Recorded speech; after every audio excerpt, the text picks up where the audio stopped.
book ya con alone the near neighbor the baby the Yoda Mabono. General the book ya con alone, John Mujide Cajaro, the Zik on the banner, Sunny area. The Jamulu the Chua Baletro. Tatamata the Pone de Chema, the book ya con alone side, a lucene, Man Elmo. The Zik on the Bale, the Zik on the Batatabe. Tamilo the Zik on the Bauk. Jarijan Kani Chop and Yatikani Sabiro, Jarijan Kani Shi and Yatima somewhat. A good general Sama, the book ya con the Lunga, Jarijan Kani Shi and Nikani. No, Nikani Biro, who Jarijan Kani set it and a Sagu Jalo somewhat. We need general Patamatabu Mook, no, Patamatabu Mook. A Patamatabu Mook and Lima, no, do a need only in the party. Jarijan Kaniti and a Nikani Bironga, Lila de Kama, Nidani Par. Nip, my babiola. Piazza can she on a Yanni do Conga de Maconabago, Nia E. Shioha. Through the book on alone be Dumine, Conga de Maconaba, the book on Lunkai. Not to Bamilio, Conga de Mantavadi, Lai, Eddie, Conga de Maconaba, the book. Honolulu needed how to mean it, Chima, the Congress the Bar Pianwa Labiro. Surely Mangu can the Yiblin Nama Yani.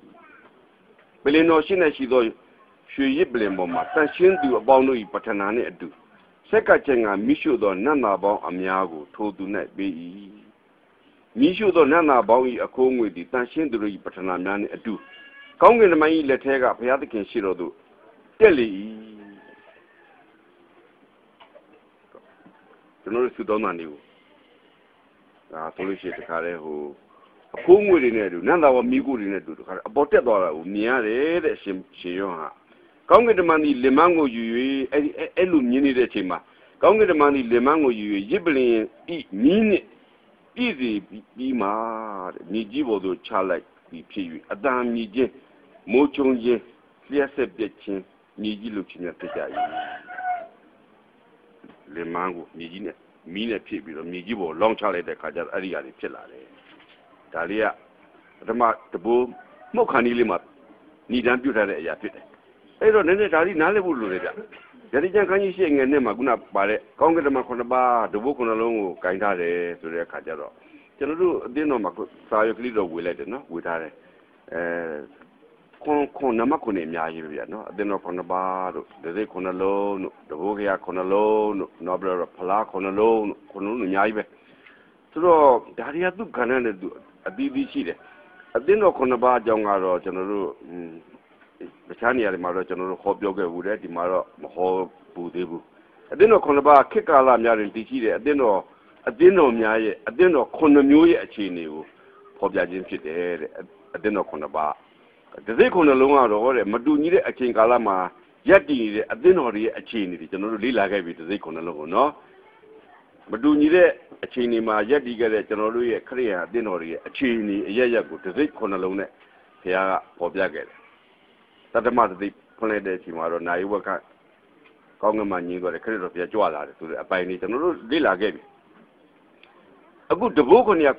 the book here on the long or a dinner would take it that Nangani is the Samia Jong for that. Oh, you did it. You know, look at me at dinner. Alumatama ticket that Nangani Johnny, see Johnny would the book here on the long up and Fiat Kenya for Yatare. Eh, you know, the Gabi Canilima, Palak on the long back. And I general said General a change to you, no? Tima, General the Niamba, General Sonjadui, Galilo, the Babita Bajama, no? A good book here on the long. The books are ballet, not the book chances are ballet. Janadema and Punta sheet. Yermi Kani laying as a guma. Now, the takes our money nine, a John Moore, oh, Nawuni, the woman done it, said that down with Jai, the boom book there, so a cat beat out with a to the typo, no? They don't kind of much in the Masology. Jare, a damn shit. I don't know, say him a many mood. Yojana, the boom there, so said that chain ma, right there, kind of chain ma. And ye see be to the John 3 be a yapit, a gua. Tajamulu, the book on alone will go there, come. ကျွန်တော်တို့ကိုသတိပေးနေတာဘာအတွက်သတိပေးနေရလဲခရစ်တော်ဘုရားဒုတိယကျင့်ကြွလာခြင်းအတွက်သတိပေးနေတာဒီတဘိုးတွေကတခြားကိစ္စမဟုတ်ဘူးကျွန်တော်တို့ချင်းချုံနေတာမဟုတ်ဘူးခရစ်တော်ဘုရားကြွလာတယ်တချို့ကတော့ခရစ်တော်ဘုရားကြွလာခြင်းအတွက်သိပြီးတော့စိတ်ဝင်စားတော့ဘူးဗျာစိတ်ဝင်စားတော့သို့သောဘုရားသခင်ကတဘိုးခရာခုနှလုံးအားဖြင့်တခုပြီးတခုဖြစ်ပြမဲ့အရာတွေနောက်ဆုံးတတ္တမတဘိုးပို့လိုက်တဲ့အချိန်မှာခရစ်တော်ဘုရားကြွလာတော့မယ်ဆိုတဲ့အပိုင်းလေးကိုအစစ်စစ်ကျွန်တော်တို့ကိုတခါသတိပေးထားတယ်ဒီစိတ်ခုနှလုံးတော့လည်းအဲ့လိုပဲသတိပေးခဲ့တယ်ဆိုတော့အခုကျွန်တော်တို့တဘိုးခရာခုနှလုံးကျွန်တော်တို့လိလာတဲ့အခါမှာဆိုလို့ရှိရင်ခရစ်တော်တကယ်ကြွလာမယ်ဖြစ်ပြနေတဲ့အရာတွေကိုဂျာဆိုမှချိတ်ပြီးတော့ကျွန်တော်တို့လိလာတဲ့အခါမှာဆိုလို့ရှိရင်အခုတော်နီးနေပြီဆိုတော့ကျွန်တော်တွေ့ရမယ်တဲ့နော်တဘိုးခရာမှုချင်းဆိုတော့ကျွန်တော်တို့သတိပေးခြင်းပါနော်တဘိုးခရာကျွန်တော်တို့သတိပေးနေတယ်တဲ့ရှစ်သုံးမှာကြည့်တဲ့အခါကျတော့ဘုရားသခင်ကကျွန်တော်တို့သိချစ်တယ်ဗျချစ်တဲ့အတွက်ကြောင့်ဖြစ်ပေါ်လာမယ့်ပြဿနာတွေကိုကျွန်တော်တို့ရင်ဆိုင်တဲ့အခါမှာရင်ဆိုင်နိုင်မှုနဲ့သူဘယ်လိုပါဝင်ဆောင်ရွက်နေတယ်ဆိုတာကိုဗျာဒိတ်ကျမ်းခန်းကြီး8 ငယ် 3 နဲ့ 4မှာပေါ်ပြထားတယ်နော်ဘုရားသခင်ရဲ့ချစ်ခြင်းမြတ်တာအဲ့ဒီကြံချက်တွေကလည်းပေါ်တယ်ကျွန်တော်ဖတ်မယ်ကောင်းကင်တမန်တစ်ပါးသည်လာ၍ရွှေလင်မန်းကိုကင်လျက်တဲ့ရစ်ပလင်နားမှာရပ်နေ၏ပလင်တော်ရှိ၌ရွှေရစ်ပလင်ပေါ်မှာတန်ရှင်းသူအပေါင်းတို့၏ပထနာနှင့်အတူဆက်ကချင်းကမိရှုသောနန္တာပေါင်းတို့ထိုသူအားပေးတယ်ကျွန်တော်တရားတော်ကြောင့်တွေ့လာတဲ့အခါမှာဆိုလို့ရှိရင်နန္တာပေါင်းမိရှုကဘာအတွက်လဲနန္တာပေါင်းမိရှုတယ်ဆိုတာဒီရစ်ပလင်ထဲမှာတေရောထဲမှာရှိနေတဲ့ရစ်ပလင်ပေါ်မှာမီးရှိတယ်အဲ့ဒီမီးကတခါမှမငြင်းရအောင်ဒါအပြင်အဲ့ဒီမီးထဲမှာလဲနန္တာပေါင်းအမြဲတမ်းထည့်ပေးနေရတယ်အဲ့ဒီနန္တာပေါင်းကမီးလောင်ပြီးတော့တခါတည်းမီးကိုကအပေါ်တက်နေသလိုပဲတဲ့ကျွန်တော်တို့ခင်ဗျားတို့ရဲ့ဆူတောင်းတာနေရလဲဟိုးကောင်းကင်မို့အမြဲတမ်းတက်ကျွန်တော်တို့ဗုဒ္ဓနေတဲ့ထဲမှာဆူတောင်းတယ်မနေ့တိုင်းဆူတောင်းတယ်ညတိုင်းဆူတောင်းတယ်ကျွန်တော်တို့မိတ်ဆွေတွေကျွန်တော်တို့ဆူတောင်းတယ်ကျွန်တော်တို့အနာဂတ်အတွက်ဆူတောင်းတယ်ကျွန်တော်တို့ရဲ့အပြစ်လွတ်ဖို့ဆူတောင်းတယ်ဆူတောင်းချက်တွေအမျိုးမျိုးအဲ့ဒီဆူတောင်းချက်တွေအမျိုးမျိုးကလည်းတဲ့နော်ဒီနေ့နန္ဒဘောမီရှိုးတဲ့ခါမှာမိကိုအပေါ်တက်တယ်လို့ပဲဒီနေ့တက်နေတယ်ဆိုတော့ကျွန်တော်တို့ဆူတောင်းချက်တွေဟာဘုရားသခင်နားညောင်းနေတယ်ဆိုတာကိုအာမခံချက်ဒီမှာကျွန်တော်တို့ပြေးထားတာကျွန်တော်တွေ့ရတယ်နော်ယုံကြည်တဲ့လူတွေရဲ့ဆူတောင်းချက်တွေကအလားအဖြစ်မသွားဘူးတဲ့ဒါလေးကိုရှင်းငယ်လေးမှာအနှစ်ဖွင့်ထားတယ်နော်မိရှုရနန္ဒဘောကြီးအခိုးငွေဒီတန်ရှင်းတို့ကြီးပထနာများနဲ့အတူတဲ့ကောင်းကင်တမန်ကြီးလက်ထက်ကဘုရားသခင်ရှိလို့သူတက်လေ၏နန္ဒဘောထက်နေတဲ့အခိုးငွေတွေကကျွန်တော်တို့ရဲ့ပထနာသာနေနဲ့တူတယ်အဲ့ဒီပထနာသာနေရတဲ့ကောင်းကင်တမန်ကြီးလက်ထဲကနေတစ်စစ်ဘုရားသခင်ရှိလို့ရောက်ဒီမှာကောင်းကင်တမန်ရှင်းအောင်တွေ့လက်ထက်မှာကောင်းကင်တမန်ပေါ့ပြိုးပြပြနဲ့အဲ့တော့မြင်ရတဲ့ခါမှာအမှန်တော့အဲ့ဒါကောင်းကင်တမန်မဟုတ်ဘူးတဲ့ခရစ်တော်ကိုယ်တော်တိုင်ပဲဖြစ်တယ်ကျွန်တော်တို့စီတော်နာနေကိုခရစ်တော်ဘုရားကြီးရောက်သွားတယ်ခရစ်တော်ဘုရားကဘုရားသခင်ရှိတော်ကိုပို့ဆောင်နေတယ်ဆိုတော့ကျွန်တော်တို့ဆူတောင်းချက်တွေဟာကျွန်တော်တို့နောက်ဆုတ်ကြမလို့အားရှိကြပါနော်ကျွန်တော်တို့တောင်းတဲ့ဆူတောင်းချက်တွေတိုင်းဟာဆိုလို့ရှိရင်ဟိုမိဖို့တွေအပေါ်အမြဲတမ်းအပေါ်တက်နေတယ်လို့ပဲကျွန်တော်ဆူတောင်းချက်တွေကောင်းကင်ကိုတက်နေတယ်တဲ့ဒါနဲ့ပတ်သက်ပြီးတော့အာမခံတဲ့ကလေးတစ်ခုကိုယောမအခန်းကြီး8 ငယ် 34မှာတွေ့ရတယ်နော်ခရစ်တော်ဘုရားကျွန်တော်တို့အတွက်ဘာလုပ်နေတယ်ဆိုတာကျွန်တော်ဆူတောင်းချက်တွေအတွက်ခရစ်တော်ဘုရားဘယ်လိုဆောင်ရွက်နေတယ်ဆိုတာကိုယောမအခန်းကြီး8 ငယ် 34မှာအသေးခံဒီတာမကခရစ်တော်ကနော်အသေးခံဒီတာမက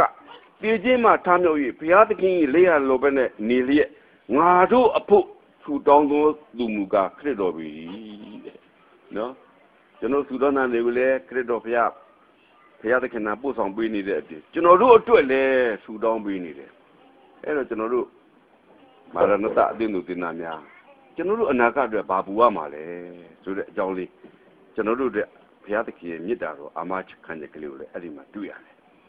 အဲ့ဒီလိုဆူတောင်းချက်တွေအပေါ်တက်နေတဲ့ခရစ်တော်ဘုရားလည်းကျွန်တော်တို့လည်းဆူတောင်းနေတယ်လို့အဲ့ဒီသတင်းစကားလေးကိုရှင်ယောဟန်မြင်နေတဲ့အချိန်မှာပဲဂျုံတန်းဆိုအစကျပဲ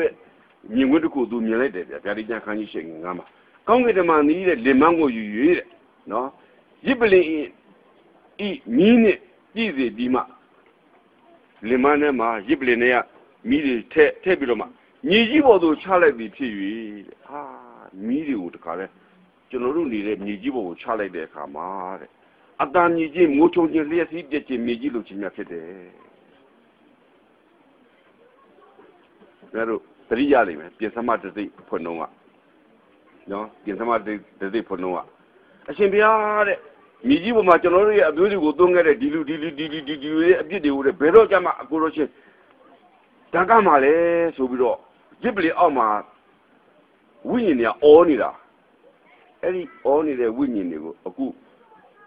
ဗျာဒိကျန်ခန်းကြီးရှိအငယ်9မှာပထမတကူခရာအားဖြင့်ဘုရားသခင်အဖြေပေးလိုက်တယ်ရစ်ပလင်မရှိတဲ့မီးတွေနဲ့လင်မနဲ့မှဖိတ်ပြီးတော့တခါလဲ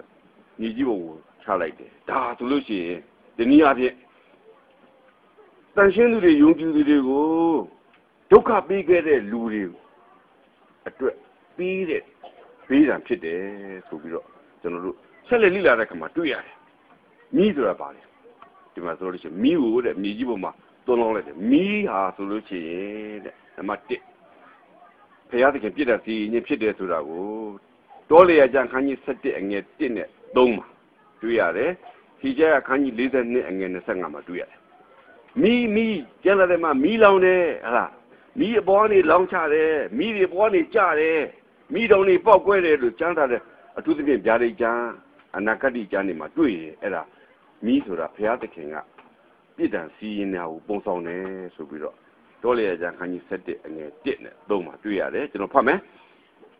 တဖန်လူများတို့သည်အလိုတော်မရှိသောမိသားချင်းကိုပြုသည်ဖြင့်ဘုရားကိုနော်ဟာဘုရားသခင်ကချစ်တယ်ဆိုပြီးတော့ငါတို့ဒုက္ခပေးနေပါလားဘုရားသခင်ချစ်တယ်ဆိုပြီးတော့ငါချစ်တော့တာကိုလည်းတခါမှမပြောက်စေပါလားဘုရားသခင်ချစ်တယ်ဆိုပြီးတော့ငါတို့သွားခြင်းတဲ့နေရာကိုလည်းဘုရားသခင်မပို့ဆောင်ပါလားဘုရားသခင်ချစ်တယ်ဆိုပြီးတော့ကွာငါတို့အမိုးတွေလည်းပေါက်ကုန်ပြီငါတို့လေတပြေးတပြေးအိုးလာပြီမိတန်းတာလူများတို့သည်အလိုတော်မရှိသောမိသားချင်းများကိုပြုသောအခါထာဝရဘုရားသည်သူတို့စကားကိုကြား၍အမျက်ထွက်တော်မူ၏ရှို့တော်မူသောမိသည်သူတို့တွင်လောင်၍တက်အစွန်းအနား၌ရှိသောလူအချို့တို့ကိုသေစေလေ၏ရှိကီဣသရေလလူမျိုးတွေဘုရားသခင်ကောင်းကြီးပေးတဲ့ကြားနေပြီးတော့ဘုရားသခင်ကိုညီတွန်းတောက်တီးတဲ့အခါမှာအမျက်တော်ထွက်ပြီးတော့တဲ့မိအားဖြင့်သူတို့ကိုပြစ်ဒဏ်စီလိုက်တယ်လောင်သွားတယ်အဲ့တော့မိလောင်တယ်ဆိုတာတဲ့ဘုရားရဲ့အမျက်တော်တက်တာအခုလည်းကောင်းငယ်နေပြီးတော့မိလောင်ချမယ်ဆိုတာဘုရားသခင်ရဲ့အမျက်တော်ကိုအဲ့ဒီလူတွေပေါ်မှာသိစေမယ်ဘယ်လူတွေလဲဆိုတော့နောက်ပိုင်းမှာပေါ်လာလိမ့်မယ်ဒီကျအခန်းကြီး42အငယ်25မှာဒီသဘောတရားကိုဖော်ပြထားတယ်ဆိုတော့မိတွေအပေါ်နေလောင်ချတယ်ဆိုတာကတော့ဘုရားသခင်ပြစ်ဒဏ်စီရင်တာလို့ကျွန်တော်တွေ့ရပါတယ်နော်ဗျာဒိကျန်ခန်းကြီးရှိငယ်6မှာဆက်ပြီးတော့ဖတ်လိုက်ခါမှာတဘိုးခရခလုံးလုံးရှိသောကောင်းကင်တမန်9ပါးသည်မှုတ်အံသောငါမိမိတို့ပြင်ဆင်တယ်။ကဲမှုတ်တော့မယ်တဘိုးခရ9လုံးအကြောင်းကိုလေ့လာခြင်းနဲ့ဆိုလို့ရှိရင်ဗျာဒိကျန်ခန်းကြီးရှိကို37ကိုခရတို့ဖတ်ကြည့်အဲ့ဒီမှာတဘိုးခရ9လုံးအကြောင်းကိုရေးထားတယ်။တဘိုးခရ9လုံးရဲ့ပြည်စုံခြင်းတချို့ပြည်စုံခြင်းကတော့တဲ့ရိုးမအင်ပါယာအရှိနဲ့အနောက်ပေါ်မှာကြာရောက်တဲ့ပြစ်ဒဏ်စီရင်မှုတွေနဲ့ပြည်စုံနေတာကိုကျွန်တော်တို့သမိုင်းမှာတွေ့ရတယ်။တဘိုးခရာမှုတ်ချင်းနဲ့ပတ်သက်တဲ့ပြစ်ဒဏ်စီရင်မှုဟာတဲ့ဂရုဏာတကာမပိတ်ခင်မှာဖြစ်မဲ့အရာတွေဖြစ်တယ်ဆိုတဲ့အကြောင်းကိုလည်းကျွန်တော်တို့တွေ့ရပါတယ်။ကဲပထမတဘိုးခရာမှုတ်အောင်အချိန်အသေးမရှိတော့ဘူးเนาะဗျာဒိကျန်ခန်းကြီးရှိငယ်ကောမှုတ်မယ်ပထမသူဒီတဘိုးမှုတ်သောအခါဘာဖြစ်လဲဗျာမိုးသည်ဖြစ်၏မိုးသည်ကြတယ်လို့မပြောဘူးเนาะမိုးသည်ဖြစ်၏အသွေးနဲ့ရောသောမီးလည်းဖြစ်၏နှစ်ခုဖြစ်တယ်ပထမတကူမိုးလိုက်တဲ့အချိန်မှာတဲ့မိုးသီးတွေဖြစ်လာတယ်အသွေးနဲ့ရောသောမီးလည်းဖြစ်လာတယ်မြေကြီးပေါ်သို့ချလိုက်၍မြေသုံးစုတစုတစ်ပင်သုံးစုတစုစိန်တော်မြက်ပင်ရှိသမျှတို့ကိုလောင်လေ၏ပထမတကူမိုးတဲ့ခါမှာတော့ကျန်းတယ်မိုးသီးဖြစ်တယ်တဲ့အသွေးနဲ့ရောတဲ့မီးလည်းဖြစ်တယ်တဲ့အဲ့ဒီမိုးသီးရောအသွေးနဲ့ရောတဲ့မီးရောကမြေကြီးပေါ်ကိုကျတယ်တဲ့ကျတဲ့အခါမှာမြေသုံးစုတစုလောင်တယ်တစ်ပင်သုံးစုတစုပျက်စီးသွားတယ်မြက်ပင်တွေကတော့အကုန်လုံးပဲပျက်စီးသွားတယ်ဘာတိတ်ပဲလဲမိုးသီးဆိုတာဘာတိတ်ပဲလဲအသွေးဆိုတာသိတယ်အသွေးဆိုတာအသက်ဆိုတာဟာလား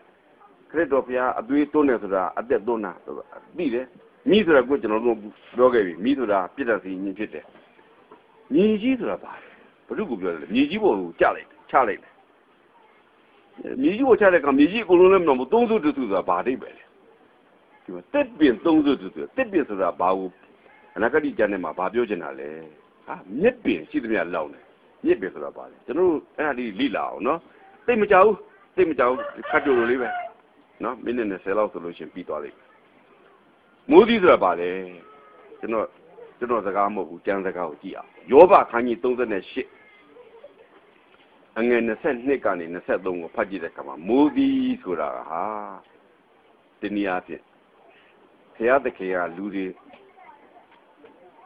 ဘုရားကိုအန်တုပြီးတော့အပြစ်ပြုနေတဲ့လူတွေပေါ်မှာချမှတ်တဲ့အပြစ်ဒဏ်ဆိုတော့တွေ့ရတယ်ယောဘခန်းကြီး38ငယ်20နဲ့23တင်းသည်တဲ့မိုးပွင့်ဗန္ဒာတိုက်တဲ့သို့ဝင်ဘူးသလားမိုးပွင့်နော်မိုးသည်မဟုတ်ဘူးမိုးပွင့်ဗန္ဒာတိုက်တဲ့သို့ဝင်ဘူးသလားဘေးရောက်ရာအချိန်ကာလနဲ့စစ်ပြန်၍တိုက်ရာအချိန်ကာလအဖို့တိုးထားသောမိုးသည်ဗန္ဒာကိုမြင်မှုသလားတဲ့စစ်တိုက်တဲ့အခါမှာသုံးဖို့ရန်အတွက်တဲ့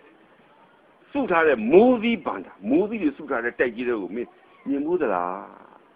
ဆိုတော့ဒီအကြောင်းအရာလေးကိုအပြည့်တော်အနေနဲ့ဘယ်လိုယုံကြည်လဲဆိုတော့တိုက်ခိုက်ရမှာအသုံးပြုတယ်ဆိုတဲ့အရာဟာဆိုတနည်းအားဖြင့်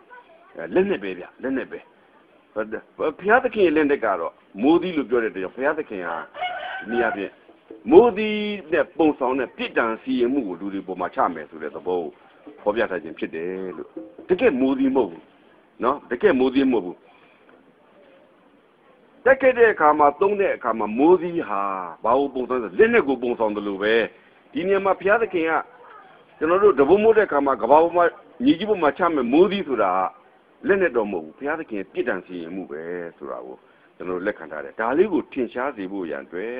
ခင်ဗျားတို့ဟက်ကဲခန်းကြီးနှစ်အငယ်ဆက်ခုံကိုလည်းဖတ်ကြည့်မယ်ဆိုလို့ရှိရင်သိရတယ်နော်ဟက်ကဲခန်းကြီးနှစ်အငယ်ဆက်ခုံကိုဖတ်ကြည့်မယ်သိရတယ်ကျွန်တော်ဖတ်မယ်ဗမာလိုဖတ်မယ်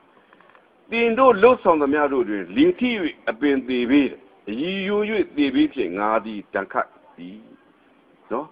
အပင်သေးပေတဲ့အည်ယို၍သေးပေဆိုသိနားမလဲဘူးဗျဗမာလိုနော်ကျွန်တော်တို့သိနားမလဲဘူးတန်ခတ်တယ်တဲ့အပင်သေးပေနဲ့အည်ယို၍သေးပေနဲ့သို့တော်လည်းတင်တို့သည်တဲ့ငါတို့ပြန်မလားဗမာတော့နားမလဲတဲ့ဗမာစာဖြစ်အဲ့တော့ဗမာ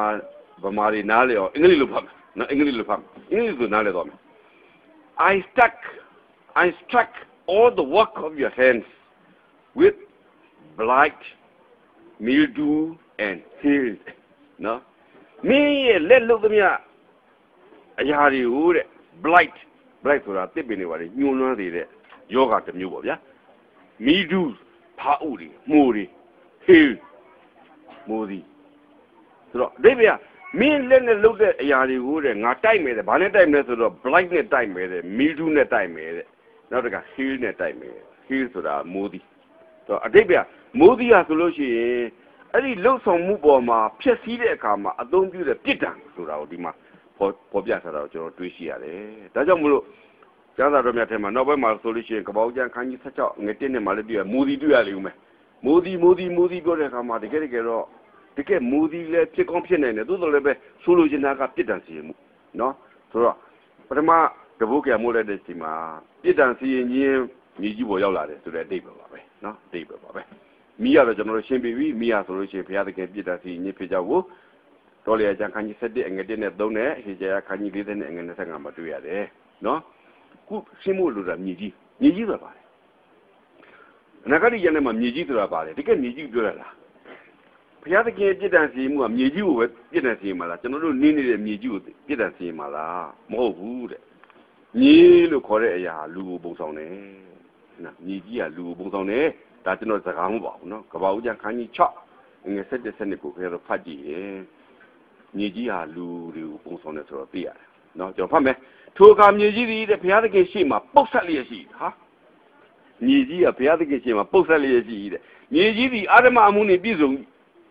ဘုရားသခင်သည်မြေကြီးကိုကြည့်ရှုသောအခါပုတ်ဆက်လျက်ရှိသူကိုမြင်တော်မူ၏အကြောင်းမူကားမြေကြီးပေါ်မှာလူအပေါင်းတို့သည်ဖောက်ပြန်ခြင်းတို့ရောက်လေပြီရှင်းသွားနော်မြေကြီးကဘယ်လိုပုတ်နေမှာလဲဗျမြေကြီးထားပါမြေကြီးယူတာအိမ်ထဲမှာထားမြေကြီးကဘယ်တော့မှမပုတ်ဘူးနော်ဘုရားသခင်မြေကြီးကဘယ်တော့မှအာရမအမှုလည်းမလုပ်တော့ဘူးမြေကြီးကတိုးတော်လည်းပဲဒီနေရာမှာမြေကြီးလို့တင်စားပြောလိုက်တာဆိုလို့ရှိရင်မြေကြီးပေါ်မှာနေတဲ့လူတွေကိုတင်စားပြောတာဆိုတော့ဒီကျမ်းကျအဖြစ်ကျွန်တော်တွေးရှိရပါတယ်နော်ဒါကြောင့်မလို့ခုနပြောတဲ့ဘုရားသခင်ပြည့်ဒဏ်စီရင်မှုဒီဟုသောမိုးသီးကိုမြေကြီးပေါ်မှာဘုရားသခင်ချလိုက်ပြီဘုရားသခင်ပြည့်ဒဏ်စီရင်ဒီဟုသောမိကိုမြေကြီးဒီဟုသောလူတွေပေါ်မှာဘုရားသခင်ချလိုက်ပြီဆိုတဲ့အတိတ်ပဲကိုဖွင့်ဆိုခြင်းဖြစ်ပါတယ်ဒီကြောင့်လည်းပတ်သက်ပြီးတော့ခင်ဗျားတို့နည်းနည်းလေးပို့ပြီးတော့ထည့်ပြီးတော့ Lila Genes solution, Tomoja Kaniko and Doza Domo, Ginene, Kawajan Kaniko and the Seule, Panama, the body alley or Duyan. Error. Anakadi Janagama, the near the Daddy Janama, Miji, Yorekama, Lulu George, Pide, so General Nalia, me. Kain Tippy, like, no? Tippy don't do let any Michale de Kama long water, don't do Tippy long water. About Jankan sing a comma. Tippy and Babu both on a lay. To get the bim of no. General Tinua, Mamma, you in Piatakin up, didn't see it at Tippy in a million knowledge of Hogger, Lombardama Mare, a lingale, PVP, Jim Govia, Ayala, no, General. Ngerunga le crea moke buto yo am so tin nam le ke bu da se atet da mu be shi tin nam le bu tike de tip be so da tike tip bi ngo so lo da mo bu tip be so da lu pong song ne no lu be pong song da be ai da le jang ta ka shi de dai la khan ji le nge 20 ya ni 20နဲ့ဖတ်ကြည့်တဲ့အခါမှာအဲ့ဒါတွေ့ရတယ်နော်ကျွန်တော်ဖတ်မယ်ညီမဲ့တော်မူစဉ်တွင်ကြီးပွား၍ခိုင်မာထသောမိုးကောင်းငင်တို့ဖြစ်၍မြေကြီးတစ်ပြင်လုံး၌ထင်ရှားထသောအရွယ်လာလျက်တော်အပေါင်းတို့စား၍ဝါလော့သောအသီးနှံနှင့်ပြည့်စုံထသောမြေသေးဆန်တို့သည်အောက်၌နေရသဖြင့်အခက်အလက်တို့၌ကောင်းကင်ငှက်များမိကိုနားနေရဖြစ်သောတစ်ပင်သည်အရှင်မင်းကြီးကိုယ်တိုင်ဖြစ်တယ်နေဘုရားနဲ့တိုင်မင်းကြီးအိမ်မက်မဲ့တဲ့တစ်ပင်ကြီးတစ်ပင်ကြီးအကြီးပဲငှက်တွေလည်းနားတယ်အောက်မှာလည်းတိဆန်တွေလည်းနားတယ်အဲ့ဒီတစ်ပင်ကြီးကတရားမဟုတ်ဘူးတဲ့အနာဂတ်တကားတဲ့တစ်ပင်အဲ့ဒီတစ်ပင်ကိုတော်ပဲနေဘုရားနဲ့တိုင်မင်းလူနော်လူဆိုတော့တစ်ပင်လူပဲပုံဆောင်ခြင်းဖြစ်တယ်ဆိုတာကိုအဲ့ဒီဒိုင်လက်ကြခန်းကြီးလေးအငယ်20ပေါ်မှာတွေ့ရတယ်နည်းနည်းလေးကြမ်းပကလေးလည်းရှိသေးတယ်ဆာလညာခန်းကြီးတစ်အငယ်3မှာကြည့်ရင်လည်းတစ်ပင်လူကိုပုံဆောင်တယ်ဆိုတော့ဒီမှာလည်းတွေ့ရတယ်ဗျထိုသူသည်တဲ့ညနာမှာစိုက်လျက်မိမိအချိန်တန်မှအသီးကိုသီးအရွက်ညှိုးနှံတတ်သောတစ်ပင်နဲ့တူ၏လူဆိုတာတစ်ပင်နဲ့တူတယ်တဲ့ဆိုတာလူဟာတစ်ပင်နဲ့လူနဲ့alternative ပြီးသုံးကြတာကိုကျွန်တော်တို့ဒီမှာတွေ့ရတယ်နော်အဲ့တော့ဒီမှာလဲအပေါ်ကနေပြီးတော့မီးတွေလောင်းချလိုက်တဲ့အခါကျတော့တစ်ပင်3စုတစ်စုမီးလုံးသွားတယ်ဆိုတာလူ3စုတစ်စုပြည့်စည်သွားတာကိုဖော်ပြခြင်းဖြစ်ပါလေ3စုတစ်စုတော့မှကျွန်တော်ရှင်းမယ်နောက်တစ်ခုရှင်းအောင်မယ်အဲ့ဒီမီးတွေလောင်းချလိုက်တဲ့အချိန်မှာမြက်ပင်ရှိသမျှလဲလောင်းသွားတယ်မြက်ကဘာဘူးပုံစံလာလဲသမာကျမ်းစာရဲ့မြက်တဲ့မှာမြက်ကဘာဘူးပုံစံလာလဲမြက်ပင်ဒီညာသောအဖြစ်တာမန်လူဒန်းသားတွေကိုပုံဆောင်တယ်တစ်ပင်ကတော့ကြီးမြတ်တဲ့လူတွေကိုပုံဆောင်တယ်တဲ့မြက်ပင်ဟာတာမန်လူဒန်းသားတွေကိုပုံဆောင်တယ်ဟေရှာယအခန်းကြီး40ငယ်ခွန်မှာတွေ့ရတယ်ခေါရပြာဤလေးတိုက်သောအခါမြက်ပင်သည်ညှိုးနွမ်းတွေးချောက်တတ်၏အပွင့်လဲကြွေတတ်၏အကယ်စင်စစ်လူတို့သည်မြက်ပင်ဖြစ်ကြ၏ရှင်းနော်ဆိုတော့ဆရာသခင်ကဘုရားသခင်ကောင်းကင်တမန်ပထမတဘုဖုံးလိုက်တဲ့အချိန်မှာမိုးသီးတူဟူသောပြစ်ဒဏ်စီရင်ခြင်းမိတူဟူသောအသက်နဲ့ရှင်တဲ့ပြစ်ဒဏ်စီရင်ခြင်းဟာတဲ့ရေကြီးတူဟူသောလူပေါ်မှာကြတယ်တစ်ပင်တူဟူသောကြီးမြတ်တဲ့လူတွေပေါ်မှာကြတယ်မြက်ပင်တူဟူသောတာမာလူရန်သားတွေပေါ်မှာပြစ်ဒဏ်စီရင်မှုကြာရောက်တယ်ဆိုတဲ့အဓိပ္ပာယ်ကျွန်တော်တို့ပေါ်ပါတယ်နော်ပေါ်ပါတယ်ဒီမြန်မာအသွေးနဲ့ရောသောမီးဆိုတာမီးကတော့သိပြီအသွေးဆိုတာဘာလဲဆိုတာတကယ်လို့သိကြအောင်ပါပဲနော်ကြတိကျန်ခန်းကြီး14အငယ်30မှာဖတ်တဲ့အခါကျတော့ထိုသူသည်တဲ့ဘုရားသခင်ဒေါသဖရားနဲ့လောင်းသောအမျက်တော်စပီးစစ်ကိုတောက်ရလိမ့်မည်တန်ရှင်သောကောင်းကင်တမန်တို့ရှိသို့တငယ်ရှင်မှာကန့်နေရောသောမီးထဲမှာပြင်းစွာသောညှိတဲ့ခြင်းကိုခံရမယ်စပီးရာအသွေးကိုပုံဆောင်တယ်အသွေးရာအသက်ကိုပုံဆောင်တယ်ဆိုတော့ကျွန်တော်တို့သိခဲ့ပြီဒါကြောင့်မို့လို့ဒီမှာလဲဒီပြည့်တဲ့စီရင်ချင်းဒီလိုမိဟာဆိုလို့ရှိရင်အသက်နဲ့ရှင်တယ်အတိတ်ပဲအသက်ကိုထိခိုက်နေတယ်အသက်ဆိုတဲ့နေရာမှာတကယ်အသက်လည်းဖြစ်နိုင်တယ်ဝိညာဉ်ရေးအသက်လည်းဖြစ်နိုင်တယ်အသွေးဟာအဲ့လိုပုံဆောင်တယ်တော့ကျွန်တော်တွေးရှိရပါတယ်နော်တွေးရအဲ့ဒါလေးကိုပိုးပြီးတော့နားလည်ဖို့ရန်အတွက်ခင်ဗျားတို့လိလာကျင်သေးတယ်ဆိုလို့ရှိရင်တစ်ပေတိခန်းကြီး4အငယ်7ကိုဖတ်ကြည့်နော်ဒီချက်ခန်းကြီး34အငယ်3ကိုဖတ်ကြည့်တဲ့အခါမှာလဲအသွေးဆိုတာကိုအသက်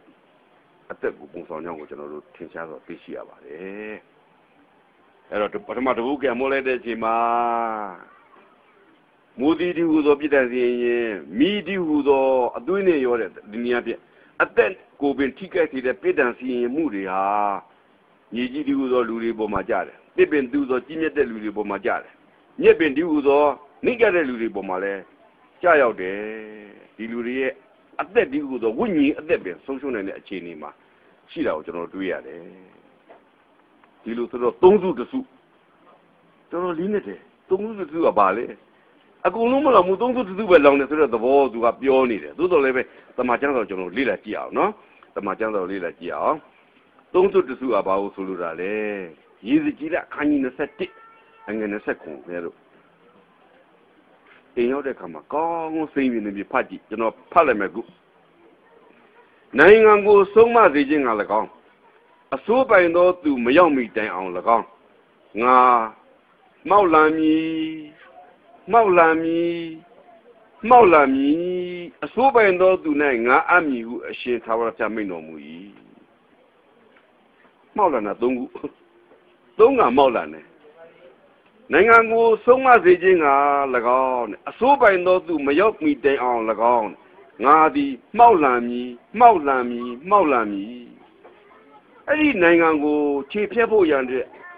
ပြစ်ဒဏ်စီရင်ဖို့ရန်အတွက်သုံးကမှောက်လာတယ်သုံးကမှောက်လာတယ်ဆိုလိုတာကအဲ့ဒီနိုင်ငံကိုမှောက်လာတဲ့အခါမှာတစ်ကြိမ်နဲ့မှောက်လာလို့မရဘူးသုံးကြိမ်တိုင်တိုင်မှောက်လာမှအဲ့ဒီနိုင်ငံကပြည့်စည်တယ်ဆိုတဲ့အတိတ်ပဲကိုပုံဆောင်နေတာကိုကျွန်တော်တွေ့ရတယ်တမန်ကိုကြည့်တဲ့အခါကျတော့နော်တမန်ကိုကြည့်တဲ့အခါကျတော့ရောမအင်ပါယာကြီးပြည့်စည်ဖို့ရန်အတွက်သုံးကြိမ်သုံးလီမှောက်လာခဲ့တာကိုကျွန်တော်တွေ့ရတယ်ဗျAD 408ခုနှစ်မှာတစ်ကြိမ်AD 409ခုနှစ်မှာတစ်ကြိမ်AD 410မှာတစ်ကြိမ်သုံးကြိမ်တိုင်တိုင် Visigoths ခေါင်းဆောင်အလာရစ်ကရောမအင်ပါယာကိုဝင်ရောက်အထူးသဖြင့်အနောက်ရောမအင်ပါယာကိုဝင်ရောက်နှောက်ယှက်ခဲ့တာကိုကျွန်တော်တွေ့ရတယ်AD 408ခုနှစ်မှာဆိုလို့ရှိရင် Visigoths ခေါင်းဆောင်အလာရစ်ကတဲ့ရောမကိုဝိုင်းပြီးတော့အဲ့ဒီအချိန်မှာရောမကိုအုပ်စိုးနေတဲ့ဧကရေမင်းဖြစ်တဲ့ Honorius ကိုဘယ်လိုစစ်ခေါ်လိုက်လဲဆိုတော့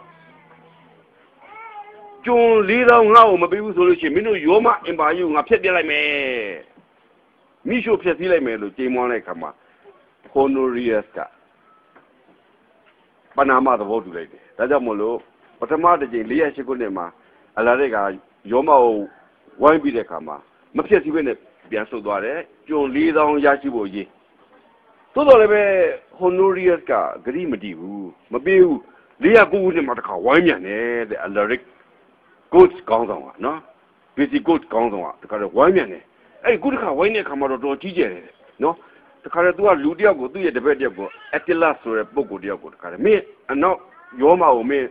ခဏအုပ်စုအကယ်၍ဒီကောင်တွေဟောမပြုဆိုလို့ရှိရင်ငါအကုန်လုံးဖြစ်စီမယ်ဆိုပြီးတော့တခါလဲ Honorius နဲ့တိုင်ပင်လိုက်တယ် Honorius ကတော့တူလိုက်တယ်မဖြစ်ပြန်ဘူးပြန်ဆုတ်သွားတယ်သို့တော်လည်း Honorius ကဂရိမတည်ဘူး410မှာတခါတတိယအရင်ဝိုင်းပြီးတော့အဲ့ဒီအချိန်မှာတော့အနောက်ရောမကိုတခါလဲမီးရှို့ပြလိုက်တယ်ဆိုတော့အနောက်ရောမပြည့်စည်တာ3ကြိမ်3လီ3ကြိမ်ပထမတစ်ကြိမ်မှာ3ကြိုးတချို့ဒုတိယတစ်ကြိမ်မှာ3ကြိုးတချို့တတိယတစ်ကြိမ်မှာ3ကြိုးတချို့ဒီနည်းအားဖြင့်အဲ့လိုဖြည့်စည်းတဲ့သဘောကိုတင်ပြပြီးတော့ဒီက3ကြိုးတချို့ဖြည့်စည်းခြင်းခံရတယ်လို့ကျမ်းစကားထဲမှာရေးထားခြင်းဖြစ်ပါတယ်အမှန်တော့3ကြိမ်3လီဖြည့်စည်းတဲ့အချိန်မှာတတိယကြိမ်ရောက်တဲ့ခါမှာတကယ့်ကိုမိရှုပြီးတော့ဖြည့်စည်းလိုက်ခြင်းဖြစ်ပါတယ်နော်ကျွန်တော်တွေ့ရတယ်တော့ဖြည့်စည်းခြင်းကလေးတခုကတော့ဒီ3ကြိုးတချို့နဲ့ပတ်သက်ပြီးတော့နော်3မို့ပုံနဲ့ပတ်သက်ပြီးတော့ဖြည့်စည်းခြင်းကလေးတခုလည်းရှိတယ်ဗျဒါလည်းတော်တော်စိတ်ဝင်စားဖို့ကောင်းတယ်ရောမအင်ပါယာကြီးပြည့်စည်တဲ့အချိန်မှာအံ့ဩစရာကောင်းပါလေတဲ့နော်ရောမအင်ပါယာဆိုတာဒါတော့တော်တော်ကျေပြတ်ပါလေအရှိရောမနဲ့အနောက်ရောမအင်ပါယာကြီးကတားကျယ်တာဟုတ်ဗျအဲ့တော့အရှိပိုင်းနဲ့အနောက်ပိုင်းနဲ့နှစ်ပိုင်းခွဲထားတယ်တဲ့ကွန်စတင်တင်းဘီရင်နဲ့ရဆန်းသွားတဲ့အခါကျတော့သူ့မှာသား3ယောက်ကျန်နေခဲ့တယ်ခက်တာအနောက်ရောမနဲ့အရှိရောမနှစ်ပိုင်းပဲရှိတဲ့အခါကျသား3ယောက်ကရောမနှစ်ပိုင်းကိုအုပ်ချုပ်ဖို့ခက်နေတယ်ဒါကြောင့်မို့လို့အနောက်ရောမကိုအီတလီနဲ့တခြားအနောက်ရောမအပိုင်းဆိုပြီးတော့အနောက်ရောမကိုနှစ်ပိုင်းခွဲလိုက်တယ်အရှိရောမကတော့ကွန်စတန်တီနိုပိုကတော့အရှိရောမတတစ်ပိုင်းဆိုတော့ရောမ3ပိုင်းဖြစ်သွားတယ်အီတလီပိုင်းရယ်အနောက်ရောမပိုင်းရယ်ကွန်စတန်တီနိုပိုအရှိပိုင်းရယ်အဲ့ဒီသား3ယောက်ကိုကွန်စတန်တီရဲ့သား3ယောက်ကိုအဲ့လိုအုပ်ချုပ်စီခဲ့တယ်ရောမ3ပိုင်းပိုင်းသွားတယ်အဲ့ရောမ3ပိုင်းပိုင်းတဲ့အချိန်မှာခုနပြောတဲ့Goths Visigothsဆိုစသဖြင့်ဒီပုဂ္ဂိုလ်တွေကတခါတဲ့ရောမကိုတပိုင်းပြီးတပိုင်း为了那不送嘛做了些 Constantinople 说的西班牙这些的请假嘛呗要嘛龙这些经过要过了就能对呀的哎呀东北个这半年偏西经过报上呢这你也别的看别的啊别的看按住呢的要嘛因把那个偏西的看嘛这半年东北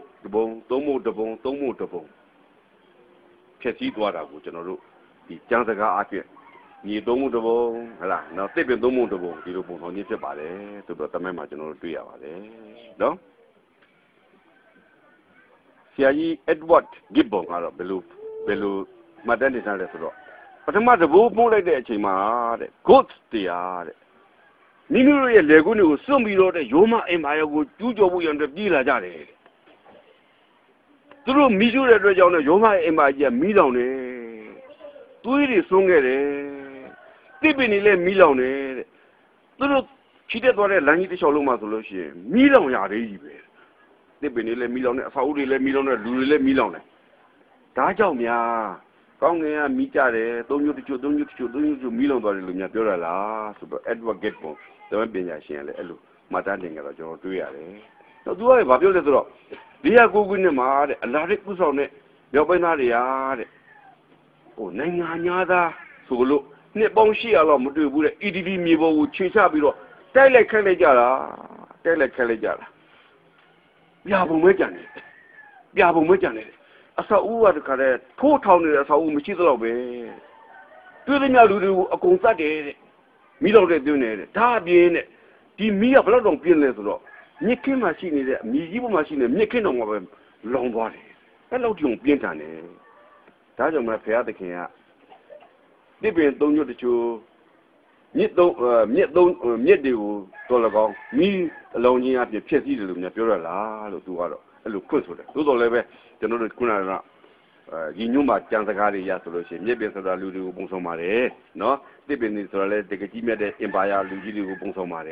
，die路的也说了些，别的看，这段时间没熬嘛，看个呀的，把阿片来说了。Alarecto, Visigosti, Gosti, အဲ့ဒီလူမျိုးတွေကနေပြီးဘာဘရီယန်လို့ခေါ်တဲ့လူရိုင်းတွေကနေပြီးတော့တကယ်လူရင်ကြီးတွေရှိတဲ့ရောမအင်ပါယာကြီးကိုတိုက်ခတ်ဖြစ်စည်းခြင်းအဲ့ဒါနဲ့ခုနပြောတဲ့မူတီကြခြင်းနဲ့မီးကြခြင်းနဲ့နှိုင်းကျင်ထားခြင်းဖြစ်တာကိုကျွန်တော်တို့တွေ့ရှိရပါတယ်ဒီမှာနော်ကျွန်တော်တို့ဒီပထမတဘုတ်ခရမှုချင်းကြောင်းလေးကိုကျွန်တော်တို့ချုပ်လိုက်တဲ့အခါမှာပြေတာတွေကြီးပဲပြည့်စည်တာတွေကြီးပဲကျွန်တော်တို့တွေ့ရတယ်ဆိုတော့ဒီမှာဆိုလို့ရှိရင်နော်မူတီတူသောပြည်တန်စီရင်ချင်းမိတူသောပြည်တန်စီရင်တွေကိုလူတွေပေါ်မှာကြားတဲ့ခါမှာလူတွေကပျက်စီးသွားတယ်ပြေးသွားတယ်လို့ပြောတဲ့ခါမှာအကုန်လုံးပြေးတာလားမိစားရှိအကုန်လုံးပြေးတာလားသုံးညတချို့သုံးမဲတစ်ပဲပြည်တန်စီရင်လိုက်တာအလာရိတ်တို့ဖွဲ့ပြီးပြည်တန်စီရင်လိုက်တာအများကြီးပါပဲနောက်တော့မှအတီလာဆိုအများကြီးပဲဝင်ပြီးတော့တက်လိုက်တာအကုန်လုံးပြေးသွားတာမဟုတ်ဘူးနော်မဟုတ်ပါဘူးပြည်တန်စီရင်တဲ့ထဲမှာတဲ့ခံရတဲ့လူတွေကဘယ်လိုလဲဆိုတာကိုဗျာဒိကျန်ခန်းကြီး14အငယ်9နဲ့10မှာရေးထားတယ်အကျဉ်သူစည်းတဲ့သားရဲနဲ့သူရုပ်ထုကိုပို့ကို၍သူ၏တတိလက်မှတ်ကိုနဖူးနဲ့ခံသည်ဖြစ်တယ်လက်နဲ့ခံသည်ဖြစ်တယ်ထိုသူသည်ဖျားသခင်ဒေါသဖျားနဲ့လောင်သောအမျက်တော်စီပြည့်စီကိုတောက်ရလိမ့်မည်တန်ရှင်သောကောင်းကင်နဲ့မလို့ရှိသို့တငယ်ရှိမှာကန့်နဲ့ရောသောမိထဲမှာပြည့်စွာသောညီလေးကိုခါမယ်အဲ့ဒီတုန်းကခံခဲ့ရတဲ့လူတွေဟာတဲ့သားရဲတူသောဖျားနဲ့ရှင်တဲ့ပုဂ္ဂိုလ်ကျွန်တော်နောက်မှသားရဲအကြောင်းတော့တချို့လည်းသိပြီးသားပါနော်မသိတဲ့လူတွေနောက်ကျမှဒါအခြေချင်းပြောမှကျွန်တော်ပြောပြပါ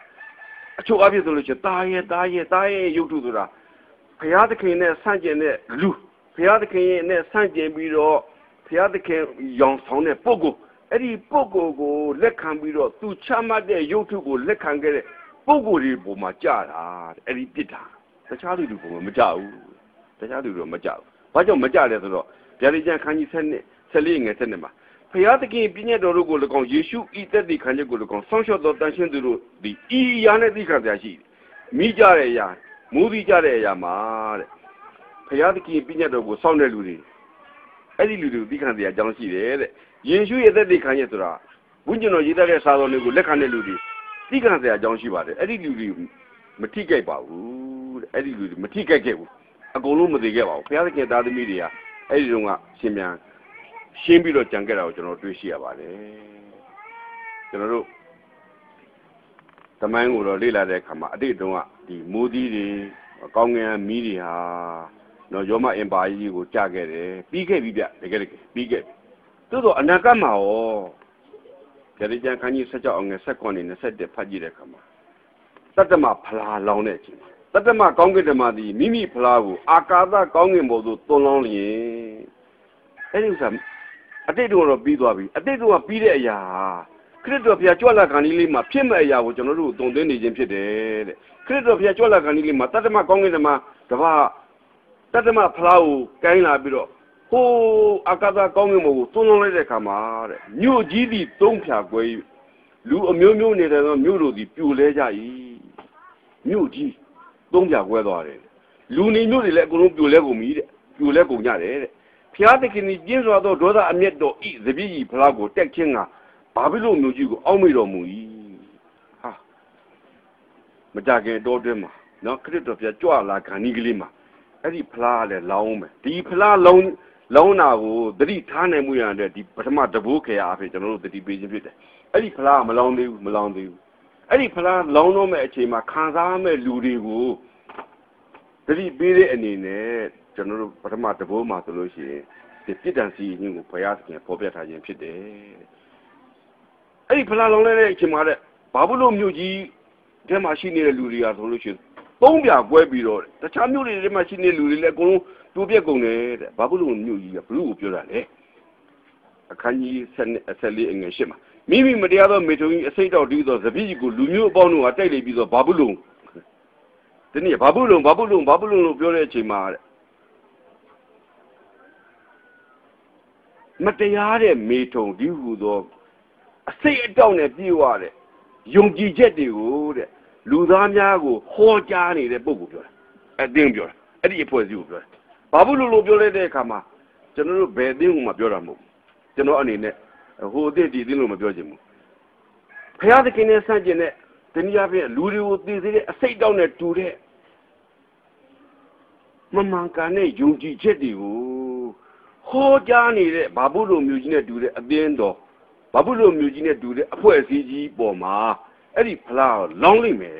အဲ့ဒီအချိန်မှာဘာဘူးလို့မျိုးကြီးနဲ့တူတဲ့အဲ့ဒီအဖွဲ့အစည်းကြီးကဆိုလို့ရှိရင်သုံးပြကွဲသွားတယ်တခါစိတ်ပုံမှာကွဲသွားတယ်ဆိုတော့ဒီနေရာမှာကျွန်တော်တို့သတိထားဖို့အချက်ကဆက်ပြီးတော့ဗာပြောတယ်ဆိုအချိန်အခွက်30ရှိသောမိုးသီးသည်ကောင်းကင်ကလူတို့ပေါ်သို့အဲ့ဒီပေါ်မျိုးထဲမှာရှိနေတဲ့လူတွေရဲ့အပေါ်မှာတဲ့အချိန်အခွက်30ရှိတဲ့မိုးသီးတွေလည်းကြမယ်ထိုမိုးသီးဘေးဒဏ်အလွန်ကြီးသည်ဖြစ်၍ထိုလူသည်မိုးသီးဘေးဒဏ်ကြောင့်ဖျားတဲ့ခင်ကိုတင်ဆဲကြတယ်ဒီနည်းအားဖြင့်ဘာဘူးလို့ပြောလိုက်တဲ့အချိန်မှာဖျားနဲ့ဆိုင်ကျင်တဲ့တုံသင်ချက်တွေကိုတုံသင်နေတဲ့အပြင်ဖျားကိုတင်ဆဲတဲ့အဖွဲ့တွေဒီဖျားမမှန်ဘူးဒီဖျားတို့ဖျားရောက်မှာဒီဖျားဆိုလို့ရှိရင်ရစ်စစ်တဲ့ဖျားပါဖျားကိုဒီနည်းအားဖြင့်ဂုံသေးပြည့်စင်နေတဲ့စကားတွေကိုပြောပြီးတော့ကျင်ဆဲတဲ့ပုံကိုယ်ဒီအပေါ်မှာလေအဲ့ဒီဒီနည်းအားဖြင့်ပြစ်ဒဏ်စီရင်မှုဖလားတော်လောင်းခြင်းခံရလိမ့်မယ်ဆိုတဲ့အကြောင်းလေးဟာခရစ်တော်ကြောက်လာကနေမှဖြစ်မဲ့အရာဖြစ်အဲ့ဒီအချိန်မှာကျွန်တော်တို့နှောင်တရလို့မရတော့ဘူးသို့တော်လည်းအခုချိန်မှာကျွန်တော်နှောင်တရလို့ရတယ်အဲ့ဒီအချိန်မြောက်ကလေးမှာအခုပထမတပုတ်မှုန့်နေပြီမှုန့်လိုက်တဲ့အချိန်မှာဖះကိုဆန့်ကျင်ခဲ့တဲ့လူတွေယောမသားတွေဟာသိကုန်ကြပြီဒီနည်းအားဖြင့်ကျွန်တော်လည်းဖះကိုဒီနေ့ဆန့်ကျင်မဲ့ဆိုလို့ရှိရင်ဖះကိုအတုမဲ့ဆိုလို့ရှိရင်အဲ့လိုယောမသားတွေသိတယ်လို့ပဲအဲ့ဒီဖလားတော်တတ္တမဖလားလောင်းတဲ့အချိန်မှာအဲ့ဒီဘေးဒဏ်ကြောင့်ကျွန်တော်တို့သိကြရလိမ့်မယ်မသိအောင်လို့ဘုရားသခင်ကဒီနေ့ပထမဖလားပထမတဘိုးခေအဖြစ်ကျွန်တော်တို့ပြည်ပေးနေခြင်းဖြစ်ပါတယ်ဘုရားသခင်ကျေးဇူးတော်ကြီးမားတယ်နော်အဲ့ဒီထဲမှာမပါဖို့ရန်တယ်ဘုရားသခင်ပြည့်ညတ်တော်ကိုကျွန်တော်တို့အလေးထားပါယေရှုရဲ့တသက်ခံချက်များကိုစောင့်ရှောက်ပါဒီနှစ်ခုဟာကျွန်တော်တို့အတွက်လွတ်ပေါက်ပါနော်ဘုရားသခင်ပြည့်ညတ်တော်လို့ပြောတဲ့အခါမှာတခြားမဟုတ်ဘူးနှုတ်တော်တဲ့စကားပြောတာဟုတ်လားဟိုးမြင်းပြူကြီးခေတ်တုန်းကအတင်းတော်ခေါင်းဆောင်တွေကျင့်သုံးခဲ့တဲ့အကျင့်နှုတ်ကပတ်တော်ပဲတခြားကိစ္စတွေဘာမှလက်မခံဘူးနှုတ်ကပတ်တော်အဲ့တော့ဘုရားသခင်ပြည့်ညတ်တော်ကိုအလေးထားပါဆိုတဲ့အခါမှာဘုရားသခင်ရဲ့နှုတ်ကပတ်တော်ထဲမှာပါတဲ့အရာတွေကိုဒါလျင်ခင်ဗျားတို့အလေးထားပြီးတော့အသက်တာကိုတည်ဆောက်ပါယေရှုရဲ့သက်သေခံခြင်းအားဖြင့်သာလေတည်ဆောက်ပါတရားဟောဆရာကျွန်တော်ပြောတဲ့စကားနဲ့မတည်ဆောက်နဲ့နော် အဖွဲအစည်းတစ်ခုကပြောတဲ့စကားနဲ့မတီဆောင်နဲ့အကယ်၍တီဆောင်ရင်ဘာဖြစ်မလဲဘာဖြစ်လို့ခင်းထဲမှာကျွန်တော်တို့ဝင်သွားပြီးတော့ကျွန်တော်တို့အဖြစ်စည်းခံရလိမ့်မယ်ဒါကြောင့်မလို့ဒီနေ့တရားဟောချက်ကလေးတော့ပြီးဆုံးသွားပါပြီဤပြစ်ဒဏ်စီရင်မှုကိုကြော်လွှားနိုင်စေဖို့ရန်အတွက်နော်မှားယွင်းသောယုံကြည်ခြင်းများကျမ်းစာအပယုံကြည်ခြင်းများကိုကျွန်တော်တို့ခင်ဗျားတို့ညှင်းဆန်တဲ့လူတွေဖြစ်ပါစေလို့ကျွန်တော်ဆုတောင်းတယ်ဒီပထမတဘိုးအတွက်ကျွန်တော်ဘုရားသခင်ကိုကျေးဇူးတင်တယ်ပထမတဘိုးလေ့လာတဲ့အခါမှာဘုရားသခင်ကိုစန့်ကျင်တဲ့လူတွေအကုန်လုံးဘုရားသခင်ကိုတနည်းအားဖြင့်အာတုတဲ့လူတွေဘုရားသခင်ကိုကျင့်စေတဲ့လူတွေသာဝရမြတ်စွာဘုရားသခင်ကိုကြိုးခိုင်းတဲ့လူတွေကတော့ဒုက္ခရောက်တာကိုကျွန်တော်တွေ့ရတယ်အဲ့တော့ကျွန်တော်တို့ဒီတဘိုးဖျားကိုကြည့်လိုက်တဲ့အချိန်မှာကျွန်တော်တို့ကဘုရားသခင်မြတ်ကိုဥလဲဖို့ဘုရားသခင်ဥထိပ်ပါမို့ဘုရားသခင်နဲ့ကျွန်တော်ဒီတိုက်ရိုက်မဆက်သွယ်နိုင်ပေမဲ့လို့လေဘုရားသခင်နှုတ်ကပတ်တော်အဖြစ်ဒီလေးဆက်သွယ်နိုင်တယ်ဒီနှုတ်ကပတ်တော်ကိုအလေးထားဖို့မိမိအသက်တာကိုအမြဲတမ်းနှုတ်ကပတ်တော်ကြီးနဲ့ဆေးကြောနိုင်တဲ့လူတွေဖြစ်ပါစေဆေးကြောခြင်းအဖြစ်လည်းခရစ်တော်ပြတ်ဒုတိယခြင်းကြွလာတဲ့အခါမှာနောက်ခုနပြောတဲ့မကြွလာခင်လေးမှာတတ္တမဖလားကြီးကိုလောင်းတဲ့အချိန်မှာဖြစ်လာမဲ့ဘေးဒဏ်ကိုကျွန်တော်တို့ကြော်လွှမ်းနေတဲ့လူတွေဖြစ်ပါစေလို့ကျွန်တော်ဆုတောင်းမြတ်တာပို့စားရင်းနဲ့ညီကုန်းချုပ်ပါတယ်အားလုံးပေါ်မှာဘုရားသခင်ကြွယ်ဝသောကောင်းကြီးမင်္ဂလာအဖျားဖျားနဲ့ပြည့်ပတ်တော်မူပါစေ